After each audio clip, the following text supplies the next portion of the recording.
Hey everyone, and welcome back to another Auto Alpha video.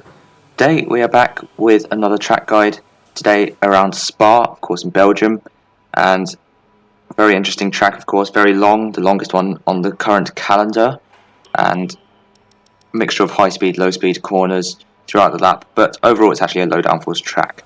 But anyway, let's head straight into the guide. And now at the time I'm recording this, Belgian Grand Prix is supposed to be happening right now, or supposed to be finishing right now, but it's not because of the weather.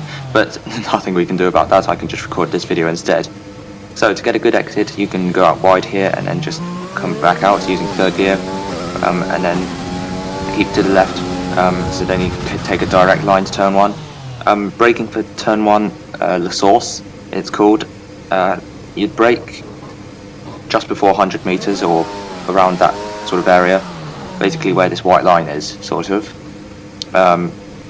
So around here, maybe a bit earlier, and then you downshift to either third or second.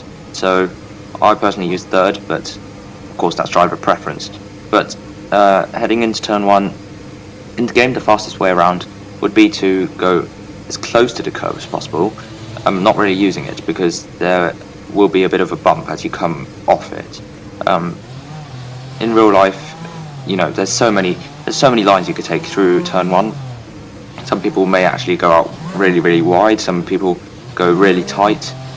It's completely driver preference. So yeah, I personally go a bit tighter, not too wide, because that's, in my opinion, slower. But anyway, that's turn one. On the exit, if you ask me how to exit this corner, about basically when I started sim racing, I'd probably say to you that you should exit like this, where you're not using the curb, because at the time I always thought that using curbs at the exit of hairpins is not a good idea, because usually there's a trend where they're always too bumpy and a bit slower, harder to control. But this one's different. This curb is actually surprisingly smooth, so in both real life and the game you would actually use all of it up to the track limits, and near the sausage curb as well. Anyway, flat out up here to Eau Rouge and Rayon. Take a short line up Eau Rouge, so this is Eau Rouge right here, up to the white line, because taking a shorter line is almost always quicker. Of course not, yeah, of course still following a racing line in every corner, but yeah, that's the shortest way you can go through, because you're right up against the track limits. Up Rayon, don't use this curb really. You can get away with doing so, but it's not the fastest way. And up the end of Rayon, again, a bit like Eau Rouge, you want to use all of the track up to the track limits. But in real life, track limits don't exist there, so you can technically just cut it. But anyway, going down Kemmel Straight, open the DRS, you'd be reaching top speeds of around 210. If you're on somebody's slipstream with DRS, probably even 225 maybe. Anyway, using this curb on the entry to what's it called? Le Com, that's what it is. You'd use that entry curb in the game, but not in real life. You downshift to 4th or 5th, depending on driver preference. Again, it's all about driver preference, this track. Anyway, in the game you'd use all of this curb. I know it looked ridiculous because it's such a high curb, and you can see basically the car's diagonal to the track, but it is the shortest way to go through this corner, and happens to be the quickest as well. So that's what you'd do in qualifying, low fuel and low weight. But if you're in a race, that's way too risky, especially, and that just doesn't happen in real life, so they only use the curb a little bit. Almost the same story here, once again using all of the track up to the limit, right there, which is the fastest way on low fuel in the game, but in the race and in real life you just touch the curb a little bit. Now going through this corner, you'd be short shifting to 6th. Some people like to do that, including me. Once again, taking a shorter line through this corner in the game is always the fastest way at Le Com, and then in in real life you don't use it. But however, you can do this in the race as well, because that curb is very smooth, so you're happy you can do that. Also, this curb, very smooth as well, so you can use this curb on the exit all the time, basically. You'd use all of the space. In real life, I'm pretty sure they sort of extended the gravel area, so that AstroTurf on the left is no longer AstroTurf, it's just gravel. So that's one thing to watch out for in real life when they're driving around, but nothing to worry about in the game, especially if you're running regular corner cutting.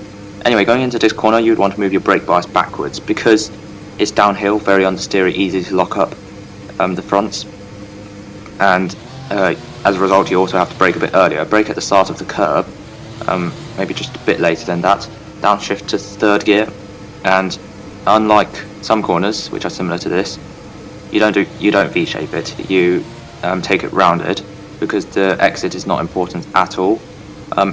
Don't use this curb in the game. In real life it's nowhere near as gradiented as that. It's more flat, so they can do that in real life, not in the game, because they didn't do it correctly, Codemasters. Thanks very much. Anyway, no name corner, you'd use this entry curb because it's very interesting technique and you don't use it anywhere else. Basically, you go onto that curb, come off it, purposely makes your car oversteer, so then you can reduce the understeer going into this corner, and then using that curb as normal and using the exit as normal as well. But in real life, that technique will never work because you'd basically spin off and into the barriers. So in real life, they just take it normally, like a normal corner. So just on the white line near the curb, and using as much curb as required. Now on the exit, they can use as much exit space as they want up to the wall, because there's no track limits here. However, it's a bit limited by how close the wall is to the track. It's not like this in real life. In real life the wall is a bit further away, but that's how they exit this corner. Now, a strange thing in this game is that if you drive over the grass like this, where your right wheel is on the AstroTurf sort of area and your left wheel is on the tarmac, this actually gains you a few hundredths of a second or something like that. It's very strange. I don't know why this happens. I never do it because it's so easy to touch the grass. You have to be a really precise driver, which I'm not. But yeah, that's how that works. Don't know why, just is. But anyway, let's head into Huon. This is a very high-speed corner. You'd be in 7th gear. You have to turn in really aggressively into this corner to reduce the understeer, get as close to the curb as you can. Otherwise, well, either you would miss your apex and lose a lot of time, or you would touch it and then you spin off. You can use that curb on the outside as well to make sure that you carry enough speed. Don't use this curb, but get as close to it as possible. You can run out wide here to keep it smooth. In real life, in the game, however, that's just a waste of time. And yeah, just keep it short. It's always better to keep a short line in the game. Anyway, heading into Lavagna, or whatever it's called, I don't know. It's a chicane, high speed. You'd be in 8th gear, downshifting to 5th. In the game, using all of this curb up to the white line. It's simply the fastest way. Again, maybe in the race you don't do this because it's a bit risky with heavy fuel and tyre wear, for example. But in real life, you only touch this curb slightly. Same story with this one here. Anyway, on the exit, you can use all of this exit space here in real life, as you can see, not in the game, especially if you're on time trial or strict corner cutting. And yeah, you know, using more exit space is always quicker because you can carry more speed. But anyway, next corner here, downshift to 4th. You can use this curb on the apex, and then you can short shift to 5th depending on how you like to drive. It's drive preference once again. Now, for this exit here, you can go all 4 wheels off the track in real life, but they extended the gravel once again, so can't do that anymore, but they used to. In the game, of course, you can't. If you're running strict corner cutting, you can use this. You have to use this curb on the exit here. In real life, is simply because you scrub less speed, but each equals you can be a bit faster anyway by nature. And here Blanchimont, quite simple, as I did not demonstrate quite what I wanted to say just there. But yeah, on the exit off the previous corner, you don't do that in the game because that's just a waste of time. Anyway, Blanchimont is quite simple. Didn't demonstrate that earlier, but it is, trust me. As long as you don't use either curbs. But anyway, into the bus stop chicane, you'd be in 8th gear, of course, and downshifting from 8th to, well, 3rd or 2nd, depending on what you prefer, using this curb in the game, not in real life. That's just aiding a lockup, which is not what you want. But how you take the chicane in real life, hard to demonstrate in the game because they textured this completely wrong. It's not realistic at all. Basically, you just use the curbs on either side up to the orange sausage curb in the middle. Nothing much I can say otherwise. On the exits here, very interesting. In real life, they can go all 4 wheels off the track. It's faster, which is something that I don't understand, to be honest, because it's a bumpy curb and it's just. Well, I thought it would just be unstable, but yeah, you definitely don't do this in the game. So there you go. That's a lap around Spa-Francorchamps. Now we're going to head into a hot lap, where I'll be using the realistic methods, including going for all 4 wheels off the track like that. Anyway, let's head into that.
And that is a realistic hot lap around Spa. I must say that recording this felt absolutely ridiculous because, of course, naturally I'm a gaming driver, obviously. So using these methods felt really strange, I must say. But anyway, I hope you guys enjoyed this video. Hope you found it useful. If you did, please make sure to give it a like. I'm still waiting for the race to start, or if it's even going to happen. But anyway, I hope you enjoyed. It's very interesting to use this track. Once again, it's a very unique track. There's no other way to describe it. It's always a treat to race at this track, of course. So yeah, hopefully we can get this race going. Anyway, hope you guys found this useful. Next race is going to be in Zandvoort in the Netherlands, so we're going to be doing that one next in this track guide series. But until then, I'll see you guys next time. Goodbye.